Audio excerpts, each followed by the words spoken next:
जय हिंद जय भारत दोस्तों। आज हम लोग जानते हैं संवैधानिक और गैर संवैधानिक संस्थाओं के बारे में। तो चलिए हम जानते हैं सबसे पहले संवैधानिक संस्थाएं क्या होती है। तो संवैधानिक संस्थाएं ऐसी संस्था होती है जिसका उल्लेख, जिसका जिक्र, जिसका वर्णन हमारे संविधान में है, भारतीय संविधान में किया गया है।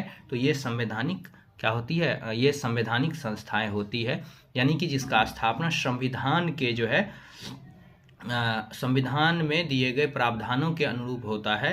ठीक है, और इसमें किसी भी तरह के इसके कार्य प्रणाली में बदलाव के लिए संविधान में संशोधन की आवश्यकता होती है।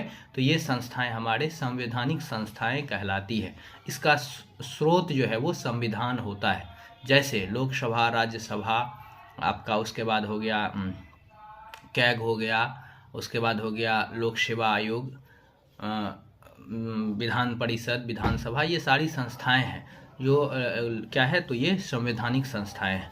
इसके बाद एक आता है गैर संवैधानिक संस्था। गैर संवैधानिक संस्थाएं क्या होती है, तो ऐसी संस्थाएं जिसका निर्माण जो है वो विधायिका के द्वारा किया जाता है, यानी कि इसका उल्लेख संविधान में नहीं होता, विधायिका के द्वारा किया जाता है। और इसमें जो है मतलब इसको शक्ति जो है विधायिका के द्वारा ही प्राप्त होता है। इसके कार्य प्रणाली में आसानी से बदलाव किए जाते हैं, किसी तरह की संशोधन की आवश्यकता नहीं होती है। जैसे आपका राष्ट्रीय मानवाधिकार आयोग हो गया, महिला आयोग हो गया, बिहार बाल संरक्षण आयोग हो गया। तो ये सारी गैर संवैधानिक संस्थाओं के अंतर्गत आती है।